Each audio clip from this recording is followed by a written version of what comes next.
KDMC के शास्त्री नगर अस्पताल की लापरवाही। सही उपचार न मिलने से 4 वर्षीय बच्ची समेत उसकी 24 वर्षीय मौसी की सांप काटने से मौत। कल शाम डोंबिवली के खंबालपाड़ा में रहने वाली 4 वर्षीय सालवी विकी भोई और उसकी मौसी 24 वर्षीय श्रुति अनिल ठाकुर को सांप ने काटा था। उन्हें इलाज के लिए डोंबिवली के शास्त्री नगर सरकारी अस्पताल लाया गया, जहां पर उन्हें योग्य उपचार नहीं मिल पाया। 1 घंटे के बाद शास्त्री नगर अस्पताल के डॉक्टरों ने उन्हें ठाणे के छत्रपति शिवाजी अस्पताल भेजा, मगर 4 वर्षीय सालवी की रास्ते में मौत हो गई, जबकि ठाणे के अस्पताल में इलाज के दौरान 24 वर्षीय श्रुति की भी मौत हो गई, जिसकी अगले महीने शादी होने वाली। बता दें कि केडीएमसी के दोनों अस्पतालों में योग्य सुविधाएं नहीं है, सही उपचार नहीं होता। मृत बच्चियों के परिवार वालों ने आज केडीएमसी मुख्यालय में आकर मुख्य वैद्य अधिकारी दीपा शुक्ल के कैबिन में ठिया आंदोलन किया और 2 बच्चियों की मौत के लिए जिम्मेदार डॉक्टरों पर कार्रवाई की लेखी मांग की, जिसे सीएमओ दीपा शुक्ल ने कबूल करते हुए जांच के बाद दोषियों पर कार्रवाई करने को स्वीकार किया। केडीएमसी आयुक्त की प्रशासन पर पकड़ नहीं होने से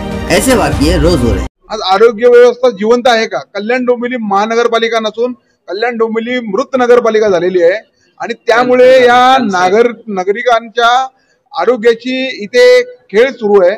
कोणालाही घेणे देणे पडलेलं आहे। राजकारणी मोठमोठे इव्हेंट करतायत। माझी त्यांना विनंती आपल्या माध्यमातून आहे की एवढा पैसा जो आपण उधळताय त्याच्यात थोडासा पैसा जरी आरोग्यासाठी दिला तर या सर्वसामान्यांचं जीवन आहे हे सुकर होईल आणि सोयीस्कर होईल। या आरोग्य व्यवस्थेवरती जर आता महापालिकेने लवकरात लवकर या दोषींवरती कारवाई नाही केली आणि चांगली आरोग्य व्यवस्था आम्हाला जर दिली नाही, व्हेंटिलेटर उपलब्ध केले नाही, MRI मशीन उपलब्ध केलं नाही तर आम्ही या दोन्ही रुग्णालयाला टाळं ठोकू, महानगरपालिकेला टाळं ठोकू। साप चावल्यानंतर जी वॅक्सिन असते ती वॅक्सिन यांच्याकडे उपलब्ध नव्हती, म्हणून आमच्या 2 मुली गेलेल्या, एक 4 वर्षाची आणि एक 24 वर्षाच्या मुलीचं पुढच्या महिन्यात लग्न होतं। काय आमच्यावरती बितली असेल ते आम्हाला माहिती आहे। या संड झालेल्या अधिकाऱ्यांना त्याचं काही पडलेलं नाहीये। 3400 करोडचं कल्याण डोंबिवली महानगरपालिकेचं वार्षिक बजेट आहे, त्यातलं 2 करोड तरी आरोग्यावरती खर्च करा, 10% तरी त्याच्यावरती खर्च करा, आणि कशाला तुम्ही टॅक्स घेताय?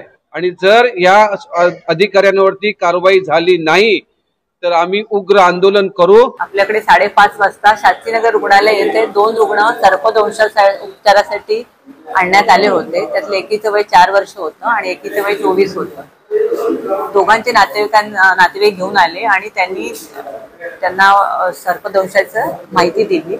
त्यावेळेला त्यांच्यावर ताबडतोब तिथल्या डॉक्टरांनी उपचार चालू केले आणि आपल्याकडे इंजेक्शन ASV जे अँटी स्नेक वेनम उपलब्ध आहे, त्याच्यामुळे त्यांना दोघींनाही 10 वायल चालू करण्यात आल्या आणि त्याच्यानंतर त्यांची प्रकृती अतिशय चिंताजनक वाटल्यामुळे त्यांना ताबडतोब ठाणा सिव्हिल येथे शास्त्रीनगरच्या अँब्युलन्समधून संदर्भित करण्यात आलं। आपल्याकडनं योग्य ते उपचार वेळेवर देण्यात आले आहेत।